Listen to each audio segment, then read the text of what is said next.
Welcome back Krishna study point. और chemistry की ये तीसरी क्लासेस है, बेसिक केमिस्ट्री पार्ट 3। जो भी सब्सक्राइबर न्यू हैं वो पुरानी वीडियोस को ज़रूर देख लें, आपको और अच्छे से समझ में आएगा। Come to the point. पिछली वीडियोस में हमने सबसे पहली वाली वीडियोस में पदार्थ को जाना था। पदार्थ के साथ साथ हमने जो एलिमेंट्स हैं 20 एलिमेंट को जान लिया था। 20 एलिमेंट में जो महत्वपूर्ण पार्ट थे उसमें सिंबल है, एलिमेंट्स के नेम है, एटॉमिक नंबर है, एटॉमिक वेट है, ये सारी चीज़ों पर हमने डिस्कस किया था। साथ ही साथ में जो मैटर है, सब्सटेंस है, उसके पार्ट्स क्या क्या हैं वो भी जाना था। फिर उसके बाद हमने ये जाना था कि पदार्थ अणुओं से मिलकर बनता है, अणु परमाणुओं से मिलकर बनते हैं। फिर हमने सेकंड पार्ट में परमाणु की स्टडी की, एटम थ्योरीज को जाना। जॉन डाल्टन आए, जॉन डाल्टन के बाद रदरफोर्ड और थॉमसन ने इलेक्ट्रॉन की खोज कर ली थी, रदरफोर्ड ने न्यूक्लियस और प्रोटॉन की खोज कर ली थी, और फिर चैडविक ने न्यूट्रॉन की खोज की थी। चैडविक अपना कोई एटॉमिक मॉडल नहीं दे पाए थे।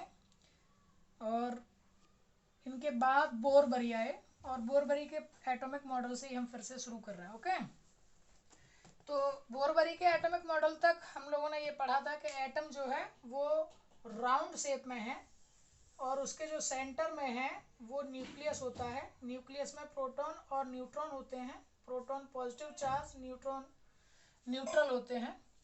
साथ ही साथ बोरबरी के अनुसार ये भी था कि न्यूक्लियस के चारों ओर सेल होती हैं, कोष हिंदी में कह सकते हैं, कक्षाएं कह सकते हैं, उनमें इलेक्ट्रॉन चक्कर लगाते रहते हैं। ओके, इन सेल्स को हम KLM या 1 2 3 इस तरह से डिनोट कर सकते हैं। पहली सेल K हो गई, दूसरी L या M या N, इस तरह से क्रम वाइज। ओके, तो अब सबसे पहले तो जान लेना ये होगा कि न्यूक्लियस के चारों ओर का जो एरिया है वो किस तरह से डिफाइन किया जाता है। तो इधर आपको राइट हैंड साइड में दिख रहे होंगे, सबसे फर्स्ट पर आता है कोष या सेल या कक्षाएं भी कह सकते हैं हम। तो न्यूक्लियस के चारों ओर जहां इलेक्ट्रॉन के पाए जाने की पॉसिबिलिटी, संभावना सबसे ज़्यादा होती है, वो एरिया आपका क्या कहलाता है? कोष कहलाता है, सेल कहलाता है। यानी कि ये न्यूक्लियस के चारों ओर ये सब क्या है? ये सेल हो गई, ये कोष हो गई। यहाँ कहीं भी इलेक्ट्रॉन हो सकता है, पॉसिबिलिटी है। फिर उसके बाद में भी अब ये एक तरह से ऐसे समझिए कि जैसे मान लीजिए कोई एक कॉलोनी है, और उस कॉलोनी में रहने की, जैसे कि अब रेगिस्तान है और कहीं एक कॉलोनी है, तो कॉलोनी में ह्यूमन की यानी कि इंसान के पाए जाने की संभावना ज़्यादा है, तो उस कॉलोनी को हमने कक्षा कह दिया है, सेल कह दिया है, या कोष कह दिया है। ओके, अब कॉलोनी में हर जगह तो इंसान नहीं मिलेगा, यानी कि अब आप देखें दोपहर में तो गली में नहीं मिलेगा, वो कहाँ मिलेगा? अपने अपने घरों में मिलेगा। तो ठीक इसी तरीके से इस इतने बड़े कोष को भी हमने और कैटेगराइज में बांटा और क्लासिफाई किया, और उस क्लासिफाई में हम गए उपकोष तक। कहाँ गए? उपकोष, सब सेल। तो यानी इस सेल के अंदर का भी वो हिस्सा, सपोज कीजिए कि इस सेल में इस जगह पर वो हिस्सा जहां इलेक्ट्रॉन के पाए जाने की पॉसिबिलिटी सबसे ज्यादा है, वहां इलेक्ट्रॉन के पाए जाने की पॉसिबिलिटी सबसे ज़्यादा है, वो क्या कहलाएंगे? उपकोष कहलाएंगे। और ये एक तरह से ऐसे कह सकते हैं कि हमारे यहाँ जो कॉलोनी में मकान होते हैं तो वो 2 BHK के हो गए, 3 BHK के हो गए, 4 BHK हो गए, जो जो भी टाइप हो, ठीक इसी तरीके से सेल्स के अंदर के इस पार्ट को, इस पोर्शन को हमने 4 टाइप में डिस्ट्रीब्यूट कर लिया, SPDF। सेल के अंदर सब सेल को 4 पार्ट्स में डिवाइड कर लिया, 4 टाइप के सब सेल पाए जाते हैं, S, P, D and F। Okay, अब इसमें भी नंबर ऑफ इलेक्ट्रॉन्स को लेकर के आगे बात करेंगे। अब इसमें भी फिर से एक और बात, अब मान लीजिए कि केवल एक ही व्यक्ति है और 2 BHK टाइप में रह रहा है, ठीक है, तो अब उसमें भी वो पूरे मकान में भी किसी एक पर्टिकुलर प्लेस पर उसके पाए जाने की पॉसिबिलिटी सबसे ज़्यादा होगी। तो मान लीजिए कि सेल थी, सेल में भी सब सेल यहाँ से यहाँ तक कहीं भी हो सकता है। उसमें भी मान लीजिए मैं इसको कह दूं कि ये रूम बने हुए हैं, ये एक घर था और इसमें रूम बने हुए हैं, ये 3। तो उनमें से किसी एक रूम में सबसे ज़्यादा पॉसिबिलिटी है इलेक्ट्रॉन के पाए जाने की, उसको हमने ऑर्बिट कहा, कक्षक। ओके, तो हमने 3 टाइप्स में इसको डिस्ट्रीब्यूट करा। सेल सबसे पहले, न्यूक्लियस के चारों ओर का वह एरिया जहां इलेक्ट्रॉन के पाए जाने की पॉसिबिलिटी सबसे ज़्यादा है, सेल कहा। उसके भी अंदर जहां पॉसिबिलिटी ज़्यादा है, सब सेल कहा। और सब सेल के भी अंदर जहां इलेक्ट्रॉन के पाए जाने की पॉसिबिलिटी सबसे ज़्यादा है, उसको हमने ऑर्बिट कहा है, हिंदी में कक्षक उसे कहते हैं। ओके, आई होप सो कि ये समझ में आ गया होगा बोर-बरी का परमाणु मॉडल। अब इसमें एक जो सबसे बड़ी प्रॉब्लम आई साइंटिस्टों के सामने, वो ये आई, देखिए बच्चों, अब मैं बिल्कुल कहानी की तरह से आपको ये सब बता रहा हूँ, बहुत आसानी से याद हो जाएगा, क्योंकि केमिस्ट्री को लेकर के बहुत से बच्चों का ये अनुभव रहता है कि बहुत टफ है, बहुत हार्ड है। तो यहाँ हार्ड कुछ नहीं है, केवल बस पढ़ते रहिए, अपने आप चीज़ें समझ में आएंगी, कंसेप्ट समझ में आना चाहिए। अब इसमें हमने क्या देखा कि जो सेल हैं, इन सेल में भी जो जो सब सेल हैं, वहाँ नंबर ऑफ इलेक्ट्रॉन्स कैसे और कितने होंगे और क्या होंगे, ठीक है। उसके लिए बोर-बरी के नियम आए। अब बोर-बरी के नियम से पहले हम पिछली क्लास की एटॉमिक वेट और एटॉमिक नंबर के बारे में पहले पढ़ेंगे, तब जाकर के हम बोर-बरी के नियम तक पहुंचेंगे। हम इसे रफ कर दे रहे हैं। अब आपको क्या सोचना है, अब आपका टेस्ट भी होगा बच्चों। हमने 20 आपको एलिमेंट्स दिए थे याद करने के लिए, आई होप कि आप लोगों ने याद कर लिए होंगे, उनके एटॉमिक वेट भी याद कर लिए होंगे। पिछली वीडियो में हमने सीखा था कि जो जेड है यानी परमाणु क्रमांक यानी एटॉमिक नंबर, वो जेड किसके इक्वलेंट था, प्रोटॉन के, नंबर ऑफ प्रोटॉन के इक्वलेंट था। साथ ही साथ हमने ये भी सीखा कि जो ए एटॉमिक मास है, परमाणु भार है, वो प्रोटॉन प्लस न्यूट्रॉनों के इक्वलेंट होता है। प्रोटॉन और न्यूक्लियन को ही प्रोटॉन और न्यूट्रॉन को मिलाकर के ही हम न्यूक्लियन भी नया नाम दे रहे थे, क्योंकि ये दोनों न्यूक्लियस में रहते हैं। न्यूक्लियस में रहने वाले पार्टिकल्स को हमने न्यूक्लियन कह दिया है, यानी प्रोटॉन और न्यूट्रॉन को न्यूक्लियन भी कह सकते हैं। यह सीधी सी भाषा में परमाणु भार बराबर होता है number of nucleon. Atomic weight is equals to number of nucleus. Okay, I come to the point. Suppose कीजिए कि मेरे पास एक एलिमेंट है एन, नाइट्रोजन। हमने डिनोट करना आपको बता दिया कि नीचे उसका एटॉमिक नंबर रहता है और ऊपर उसका एटॉमिक वेट रहता है। आपने एटॉमिक नंबर और एटॉमिक वेट किए हैं। एन स्टैंड्स फॉर नाइट्रोजन, उसका एटॉमिक नंबर है 7 और एटॉमिक वेट है 14। अगर मैं आपसे पूछूं कि इसका जेड कितना है, तो ऑब्वियसली बात है कि जेड कितना है, 7 है। अब मैं पूछूं इससे एटॉमिक वेट कितना है, वो 14 आपको दिख रहा है। अगर मैं आपसे पूछूं कि नंबर ऑफ प्रोटॉन कितने हैं, तो नंबर ऑफ प्रोटॉन आप तुरंत बता दोगे, क्योंकि जितना जेड होता है उसमें उतने ही नंबर ऑफ प्रोटॉन होते हैं, तो नंबर ऑफ प्रोटॉन भी होगा 7। साथ ही साथ अगर मैं आपसे पूछूं कि नंबर ऑफ इलेक्ट्रॉन बताइए, तो ये बड़ा अच्छा फैक्ट है एटम के अंदर कि नंबर ऑफ प्रोटॉन जितने होते हैं उतने ही नंबर ऑफ इलेक्ट्रॉन होते हैं, यानी कि पॉजिटिव चार्ज के इक्वलेंट अपोजिट चार्ज भी प्रेजेंट होता है, यानी कि उतना ही माइनस का चार्ज भी होगा। तो इसका मतलब किसी न्यूट्रल यानी एलिमेंट में, किसी एलिमेंट में जो कि न्यूट्रल फेज में है, तो वो क्या है, प्रोटॉन अगर 7 है तो उसमें इलेक्ट्रॉन भी कितने हो जाएंगे, 7। अब केवल एक एलिमेंट बचता है आपका, और वो पार्टिकल क्या है, न्यूट्रॉन। न्यूट्रॉन को कैसे फाइंड करेंगे, देखो जरा गौर से। A is equal to proton plus neutron हमने लिखा है, तो क्या मैं ये लिख सकता हूँ कि A is equals to proton की वैल्यू क्या थी, Z प्लस न्यूट्रॉन। मुझको इस न्यूट्रॉन की वैल्यू फाइंड करनी है, तो इस जेड को मैं इधर लेफ्ट में पहुंचा दूंगा, तो न्यूट्रॉन इक्वल्स टू सीधा फॉर्मूला आ गया A माइनस जेड।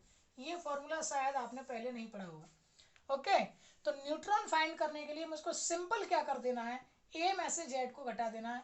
A मतलब परमाणु भार, जेड मतलब परमाणु क्रमांक, यानी एटॉमिक वेट में से एटॉमिक नंबर को माइनस कर देंगे, हमारे पास न्यूट्रॉन निकल कर आ जाएंगे। तो न्यूट्रॉन निकालने के लिए मुझको केवल क्या करना होगा, एटॉमिक वेट में से एटॉमिक नंबर को माइनस कर देना है, ऊपर वाले में से नीचे वाले को माइनस कर देना है।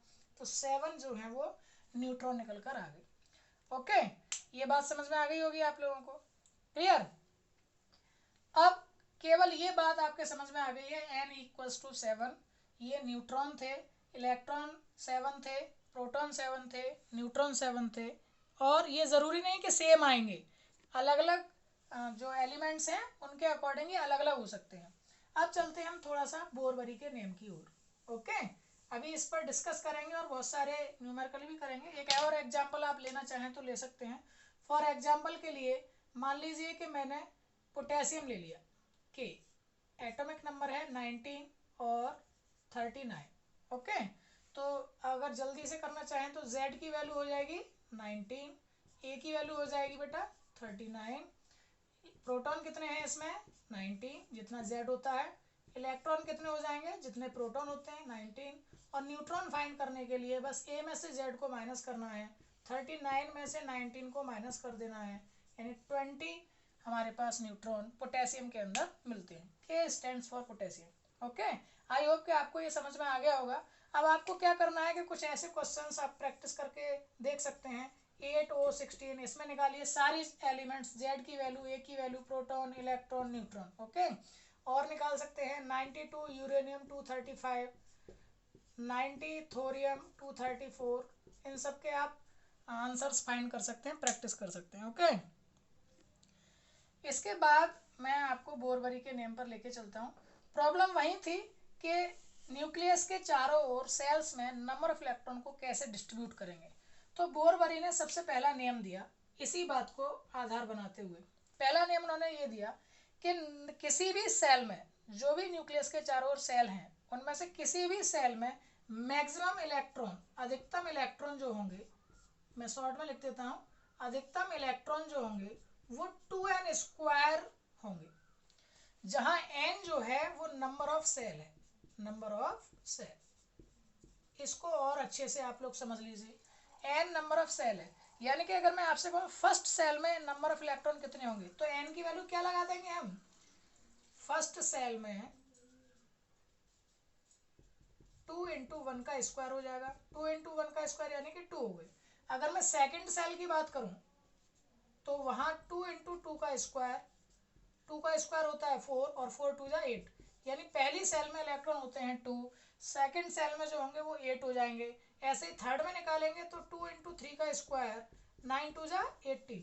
इसका मतलब पहली सेल में 2 इलेक्ट्रॉन, सेकेंड सेल में 8 इलेक्ट्रॉन, थर्ड सेल में 18 इलेक्ट्रॉन। इसी तरीके से ये क्रम चलता रहता है, 2, 8, 18, 32, 50 एंड सो ऑन। आप निकालने की कोशिश कीजिएगा, नंबर ऑफ 10 सेल्स तक निकालिएगा कि कितने कितने इलेक्ट्रॉन हो सकते हैं।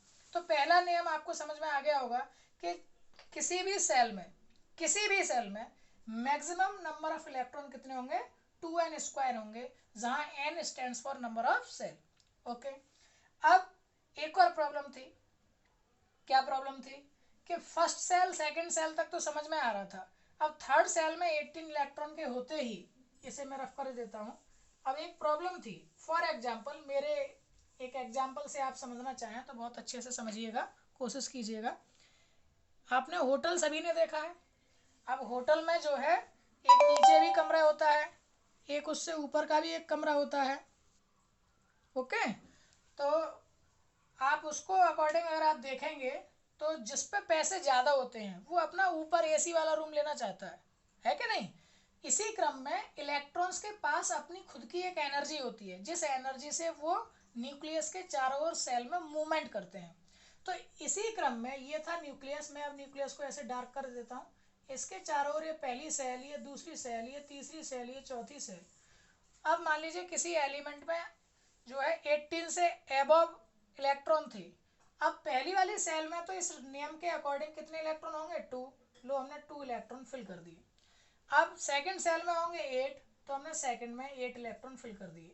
ओके, लेकिन अब हमारे सामने एक प्रॉब्लम आ गई। क्या कि ये 2 और 8 मिलाकर 10 हो गए, 18 इलेक्ट्रॉन थे, अभी 8 बचे। अब 8 इलेक्ट्रॉन इसमें रहना नहीं चाह रहे थे, उनके पास एनर्जी ज़्यादा थी, वो थर्ड सेल से बाहर फोर्थ वाली सेल में जाना चाह रहे थे कि हम तो चौथी मंजिल पर रहेंगे, वहां से समुद्र का नज़ारा हमको अच्छा दिखेगा, हम तो पैसे ज़्यादा खर्च कर रहे हैं, हम तो वहां रहेंगे। अब हम ऐसे लोगों को मना तो नहीं कर सकते, तो अब एक प्रॉब्लम आ गई। तो इसको कैसे डील किया जाए। ये बिहेव करते थे एटम्स, है ना, ऐसा नहीं है, मैं ये केवल एग्जाम्पल दे रहा हूँ कि ऐसा होता है।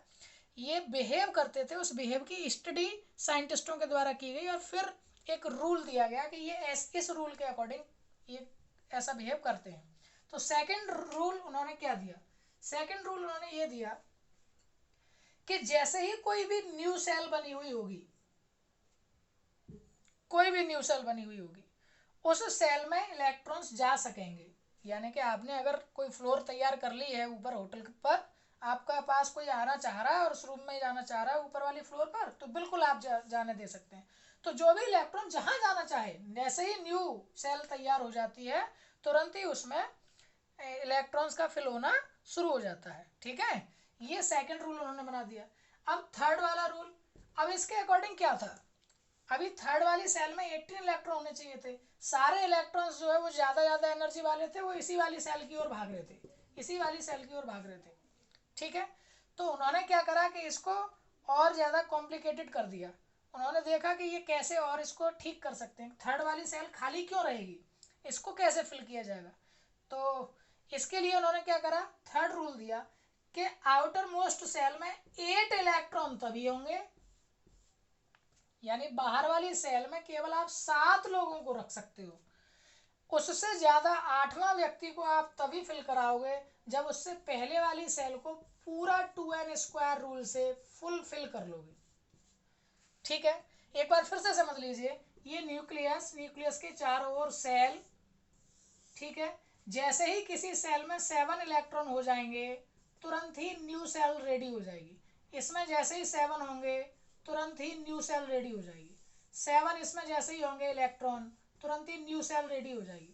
लेकिन अब अलग, अगर इलेक्ट्रॉन न्यू सेल में ही भागते रहेंगे, तो इस सेल में इलेक्ट्रॉन्स जो हैं वो पूरे कैसे फिल होंगे। इसके लिए उन्होंने एक रूल बनाया जिससे उन्हें बाउंड कर दिया। थर्ड रूल, उन्होंने क्या कहा कि आउटर मोस्ट सेल में 8 इलेक्ट्रॉन, 7 तक तो ठीक है, 7 लोगों को आप, इतने अमीर लोग आ गए हैं आपके पास, तो 7 लोगों को आप भेज दीजिए। लेकिन अगर 8वां भी ऐसा ही अमीर आया, तो अब आपके पास मजबूरी है, आप उससे ये कहेंगे कि भैया ऊपर नहीं जा सकते, अब आपको नीचे वाली ही फ्लोर पर जाना होगा। ठीक है, तो इस तरीके से उन्होंने बाउंड किया। पहला वाला रूल, किसी भी सेल में नंबर ऑफ मैक्सिमम इलेक्ट्रॉन होंगे 2n²। सेकेंड वाला रूल, जैसे ही किसी सेल में 7 इलेक्ट्रॉन हो जाते हैं, या 8 इलेक्ट्रॉन, ठीक कर लीजिए उसको, 8 इलेक्ट्रॉन हो जाते हैं, तुरंत ही न्यू सेल जो है बनकर डेवलप हो जाएगी। ठीक है, और बाहर वाली सेल में, आउटर मोस्ट सेल में 8 इलेक्ट्रॉन तभी हो सकते हैं जब उससे पहले वाली सेल 2n² रूल के अकॉर्डिंग पूरी तरह से फुलफिल हो चुकी होगी। ओके, आई होप कि ये बोरवरी के रूल्स आपको समझ में आए होंगे। अभी नेक्स्ट वीडियो में इसको और ज़्यादा अच्छे से डिस्कस करते हुए हम इन SPDF में रिलेशंस, नंबर ऑफ इलेक्ट्रॉन्स और ऑर्बिट को भी देखेंगे। ये टोटल आपका एटॉमिक स्ट्रक्चर के रूप में चल रहा है, बहुत अच्छे से आपको समझ में आ रहा होगा। इसी तरह से जुड़े रहिए। जो भी चैनल पर नए हैं, जो व्यूज़ देख रहे हैं, चैनल को कृपया सब्सक्राइब कर लीजिए, बेल आइकन ज़रूर दबा लीजिए, जिससे टाइम पर आपको इस तरह की वीडियोज़ मिल जाएँ। और बने रहिए हमारे साथ, चैनल को इसी तरह से खूब सारा प्यार दीजिए। और thank you so much, bye bye.